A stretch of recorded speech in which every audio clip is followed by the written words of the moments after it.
Hi, I'm Anna Huthmaker from Huthmaker Violins, and today we're going to talk about basic care of your instrument. Now, I've got a violin, but the same goes for violins, violas, cellos, and basses. I'm going to start with talking about temperature. When you get a string instrument, the thing that you've got to protect it from the most is extreme temperatures. If this gets hot, it can damage the varnish, it can damage the glue, it can pretty much destroy it. So we always say never leave your instrument in a car. If you leave here and you go somewhere, if you go out to dinner, take it in with you. You'll look like a rock star. Never leave it in a car. That solar heat coming in can destroy it.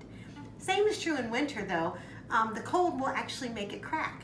So we like to tell people, treat it like you would a baby or a puppy. If you wouldn't leave them in the car, don't leave your instrument in the car. The next thing I want you to really pay attention to is keeping your instrument clean. Every day when you're done playing, all you gotta do is wipe it off. A nice soft cotton cloth, something that's not treated with anything.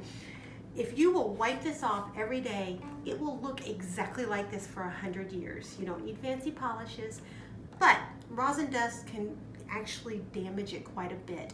Not to mention it can make your sound really screechy. So every day when you finish playing for the day, wipe off the rosin, wipe the strings, wipe the front of the instrument, maybe take off some fingerprints. The next thing I want to talk to you about is the case. So you can actually damage your instrument if you don't use your case appropriately.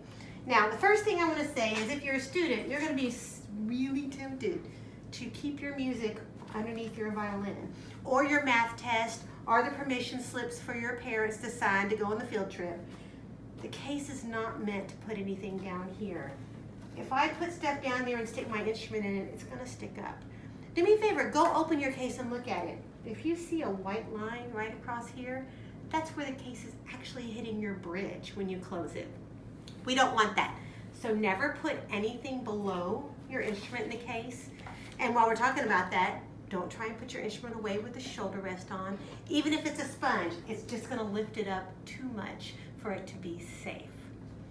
Last but not least, when your best friend comes over and says, oh my gosh, you got a new violin or you got a new cello, can I play it? What are you going to say to them? No, you're not going to let them play it. Nobody gets to touch your instrument but you. And maybe mom and dad, they are probably paying for it. So those are the best ways to take good basic care of your instrument. We want it to last you a really, really long time. Thanks. I'm Anna Huthmaker from Huthmaker Violins. If you have any questions, give me a holler at huthmakerviolins.com.